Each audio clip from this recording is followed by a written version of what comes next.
pessoal, tudo bem? Meu nome é Caio, eu sou aqui da equipe da Olimpíada Brasileira de Estatística e eu vim apresentar para vocês hoje o conteúdo de correlação, um conteúdo aí muito importante para quem vai estar se preparando para a nossa prova, tanto para a primeira fase quanto para a segunda fase, e espero que vocês curtam a aula. Bom pessoal, para quem não sabe o que é correlação, correlação é uma medida do grau de associação entre duas variáveis. Então tem aqui dois exemplos para apresentar para vocês que representam realmente o que é a correlação. Por exemplo, altura e peso. A correlação que existe aqui é de, geralmente, quanto mais altura você tiver, maior vai ser o seu peso. Ou o contrário também, quanto menor você for, menor vai ser o seu peso. E aqui, por exemplo, a temperatura que tiver, se estiver muito quente, e o consumo de sorvete. Quanto mais quente tiver, tem muito mais chance das pessoas estarem tomando sorvete, né? Porque está muito quente para se refrescar. E quando estiver muito frio, também é muito difícil das pessoas consumirem sorvete. Bom pessoal, é muito importante lembrar sobre uma coisa que muita gente confunde, que é a diferença de correlação e causalidade. Muita gente acha que as duas coisas são a mesma coisa, mas na correlação não existe essa assimilação de causa e efeito, então é diferente. Um exemplo aqui, número de filmes de um ator e quantidade de buscas na internet sobre ele. Então mostra pra gente que quanto mais filmes ele realizar, mais chance tem do nome dele ser mais pesquisado na internet. Mas isso realmente não quer dizer que vai acontecer. E aqui, causalidade, quantidade de água ingerida e o nível de hidratação do corpo. Então realmente, se eu beber muita água, mais hidratado eu vou estar. E quanto menos água eu beber, menos hidratado eu vou estar. Então aqui eu apresento para vocês a diferença entre correlação e causalidade.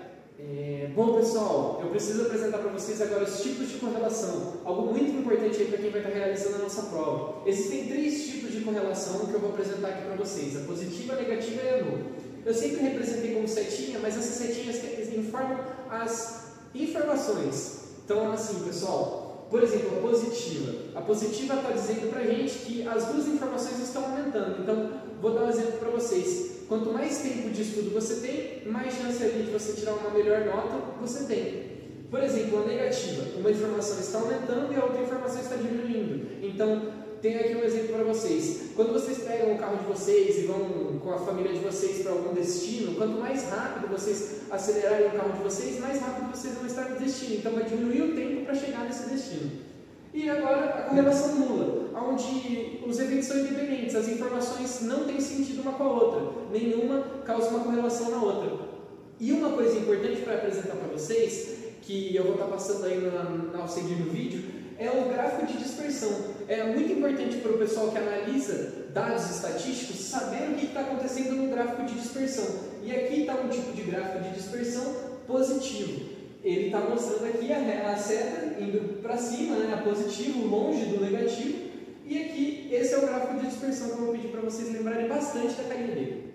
Bom pessoal, agora uma coisa muito importante dentro de correlação é a correlação de Pearson, denotada por essa letrinha aqui, R. E o que é essa correlação de Pearson, pessoal? Ela é uma medida estatística que avalia a força e a direção entre as duas variáveis que a gente tanto falou na correlação. Então, por exemplo, aqui, falando sobre a força na correlação de Pearson, ela vai estar sempre no intervalinho entre -1 e +1. Então, é sempre importante guardar isso. Se estiver fora desse intervalo, vai estar errado. E aí, a direção. Se ela for uma correlação de Pearson positiva, ela vai estar mais próxima do 1. E se ela for uma correlação de Pearson negativa, ela vai estar mais próxima do -1. E se ela for uma correlação de Pearson nula, o coeficiente de correlação de Pearson vai estar no zero, vai ser igual a zero. E isso é muito importante, pessoal, para quando vocês forem ver sobre os gráficos de dispersão que eu falei na lousa passada. Porque é muito importante saber isso para saber identificar qual é o tipo de gráfico. Bom, pessoal, agora finalmente chegamos nos gráficos que eu tanto falei para vocês antes nas outras lousas. E aqui eu estou representando os gráficos de dispersão, dado que a gente conversou sobre correlação. Então aqui, pessoal, todas essas bolinhas são as informações que a gente achou com a pesquisa sobre correlação. E é muito importante pensar que às vezes esses gráficos dizem mais do que o próprio coeficiente de correlação de Pearson. Então às vezes analisar isso aqui é muito melhor do que apenas o cálculo da correlação de Pearson. E aí, pessoal, aqui os três tipos de gráficos de correlação de Pearson no gráfico de dispersão. Aqui o gráfico de dispersão nulo. Então, elas estão espalhadas aqui, todas as informações, sem ter nenhuma relação, como por exemplo na positiva, que elas estão todas tendendo ao positivo. e na negativa que elas estão todas tendendo ao negativo, está indo lá para o eixo para baixo do Y, né, o negativo do Y. Então, esses gráficos são muito importantes para vocês saberem interpretar na hora da prova da Olimpíada Brasileira de Estatística.